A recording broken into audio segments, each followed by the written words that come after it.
নমস্কার, আপনারা দেখছেন সময় কলকাতায় খেলা হবে নিয়ে রয়েছে আপনাদের সঙ্গে আমি প্রবীর। অবশেষে খুলল জট। 14 ফেব্রুয়ারি থেকে হোম অ্যাওয়ে ফরম্যাটে শুরু হবে লেগ। 14টি ক্লাবকে নিয়ে শুরু হবে ইন্ডিয়ান সুপার লিগ বা আইএসএল। মঙ্গলবার ক্লাব জোটের সঙ্গে ফেডারেশন এবং সরকারের বৈঠকের পর কেন্দ্রীয় ক্রীড়ামন্ত্রী মনসুখ মান্ডাভিয়া প্রতিযোগিতা শুরুর দিনক্ষণ ঘোষণা করেছেন। স্পন্সর সহ একাধিক জটিলতায় অনিশ্চিত হয়ে পড়েছিল এই আইএসএল।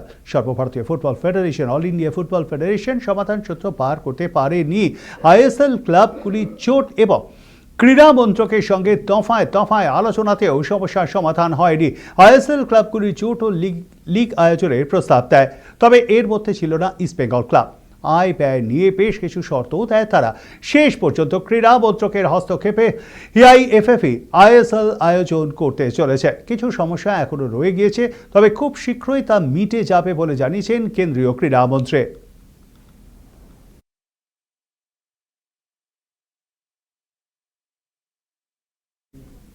যুবভারতী কাণ্ডের প্রায় এক মাস পর প্রথম একটি পূর্ণাঙ্গ সাক্ষাৎকার দিলেন লিওনেল মেসি। আর্জেন্টিনার স্থানীয় টেলিভিশন চ্যানেলে মেসি বলেছেন তিনি হই হট্টগোল একেবারেই পছন্দ করেন না। এই সাক্ষাৎকারে কোথাও ভারত সফর বা যুবভারতী কাণ্ডের কথা অবশ্য আসেনি, আসার কথাও ছিল না। প্রশ্নকর্তা তাকে ভারত সফর নিয়ে কোনো প্রশ্নই করেননি। কিন্তু মেসির সাক্ষাৎকারের কিছু জবাবে স্পষ্ট যে তাকে ঘিরে হই হট্টগোল তার একেবারেই না পছন্দ, যা সেদিন যুবভারতীতে ঘটেছিল। সেই ঘটনার জেরে তার দৈনিক পরিকল্পনাতেও গোলমাল হয়ে গিয়েছিল। ওই সাক্ষাৎকারেই মেসি বলেছেন যে তার একাকিত্ব প্রয়োজন। ইন্টার মিয়ামির অধিনায়ক নিজেকে অদ্ভুত বলেই জাহির করেন। তিনি যে একা থাকতে খুবই পছন্দ করেন সেটাও জানাতে ভোলেননি। বাড়িতে 3 সন্তানের জন্য মাঝে মধ্যেই হই হট্টগোল তৈরি হয়, সেটাও মাঝে মধ্যে তাকে ক্লান্ত করে দেয়, আর তখনই তার একা থাকার প্রয়োজন হয় বলে জানিয়েছেন বিশ্ব ফুটবলের এই যুবরাজ।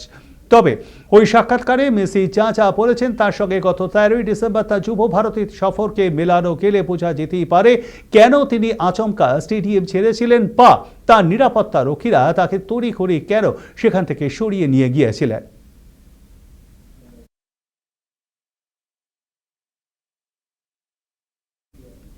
আসন্ন টি-20 বিশ্বকাপ নিয়ে বাংলাদেশ ক্রিকেট বোর্ড বা বিসিবি এবং আন্তর্জাতিক ক্রিকেট সংক্ষেপে আইসিসির দড়ি টানাটানি অব্যাহত।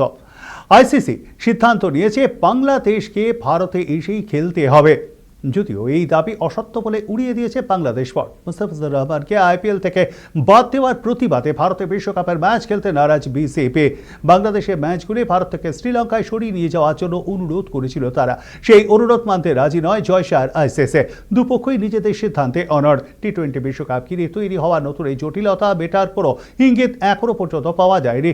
ভারত থেকে বিশ্বকাপের ম্যাচ সরিয়ে দেওয়ার দাবি আইসিসি খারিজ করে দিচ্ছে জানতে পেরেই নতুন করে সক্রিয় হয়েছে বিসিবি। সরকারিভাবে আইসিসি কোনো সিদ্ধান্ত ঘোষণা করেনি ঠিকই, একাধিক সর্বভারতীয় সংবাদ মাধ্যমে প্রকাশিত খবরের ভিত্তিতে নিজেদের অনড় মনোভাব আরও স্পষ্ট করে দিয়েছেন বাংলাদেশ ক্রিকেট কর্তারা।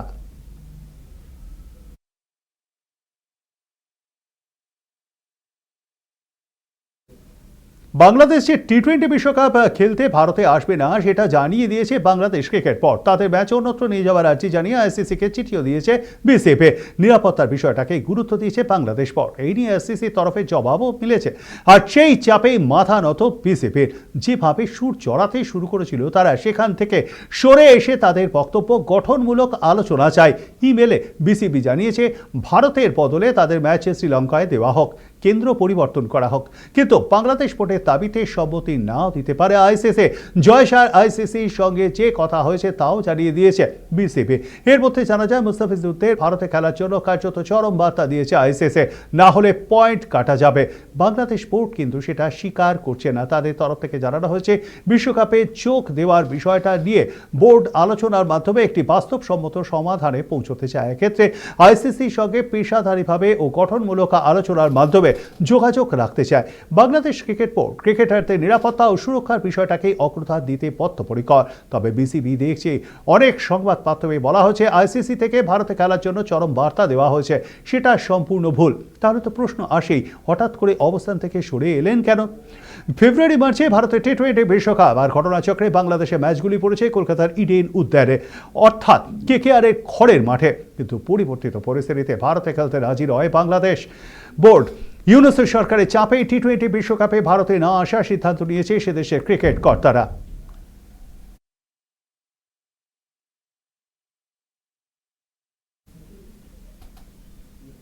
টি-20 বিশ্বকাপে দল ঘোষণা করল নিউজিল্যান্ড। মিচেল স্যান্টনারের নেতৃত্বে 15 জনের দল বেছে নিয়েছেন নির্বাচকরা। দলে রয়েছেন ভারতীয় বংশোদ্ভূত 2 ক্রিকেটার। বিশ্বকাপে কেউ এই ক্রিকেটারকে এবার দেখা যেতে পারে একেবারে নতুনভাবে। নিউজিল্যান্ডে ঘরোয়া ক্রিকেটের একটি ম্যাচে সেই ইঙ্গিত ইতিমধ্যেই মিলেছে। আন্তর্জাতিক ক্রিকেটে পরীক্ষিত এবং সফলদের নিয়ে বিশ্বকাপের দল তৈরি করেছে নিউজিল্যান্ড। আগামী টি-20 বিশ্বকাপে সবচেয়ে বড় চমক হতে পারেন গ্লেন ফিলিপস। সাদা বলের আথরে ক্রিকেটে ফুল অলরাউন্ডার হিসেবে পরিচিত ফিলিপস ব্যাট করতে পারেন, অফ স্পিনও বল করতে পারেন তিনি, আবার উইকেটে পেছনেও দাঁড়াতে পারেন, বাউন্ডারি লাইনেও দুর্ধর্ষ ফিল্ডার তিনি। আন্তর্জাতিক ক্রিকেটে এই 4 ভূমিকাতেই সফল তিনি। টি-20 বিশ্বকাপে তাকে দেখা যেতে পারে আরও একটি নতুন ভূমিকায়। বিশ্বকাপে বাঁ হাতে ব্যাট করতে পারেন কিউই অলরাউন্ডার। এতদিন আন্তর্জাতিক ক্রিকেটে ডান হাতে ব্যাট করলেও সম্প্রতি ব্যাটের হাত বদল করেছেন তিনি। নিউজিল্যান্ডে ঘরোয়া টি-20 প্রতিযোগিতা সুপার স্ম্যাশের একটি ম্যাচে বাঁ হাতে ব্যাট করেছেন ফিলিপস। প্রতিপক্ষের অফ স্পিনারের বল সামলাতে বাঁ হাতেই ব্যাট করেছেন ফিলিপস। নতুন এই ভূমিকাতেও সফল তিনি। এছাড়াও রয়েছেন ভারতীয় বংশোদ্ভূত 2 ক্রিকেটার রচিন রবীন্দ্র এবং ইশ সোধে। রয়েছেন Phil Allen, David Conway, Lockie Ferguson, Matt Henry, Tim সেটফার্থের মতন পরিচিত মুখেরা। আগামী 7 ফেব্রুয়ারি থেকে শুরু হবে টি-20 বিশ্বকাপ। এক নজরে দেখে নেব গোটা নিউজিল্যান্ড দল। Mitchell Santner captain, Finn Allen, Michael Bracewell, Mark Chapman, David Conway, Jacob Duffy, Lockie Ferguson, Matt Henry, Adam Milne, Daryl Mitchell, Jimmy Neesham, Glenn Phillips, Rachin Ravindra, Tim Seifert, wicket keeper এবং ইশ সোধে।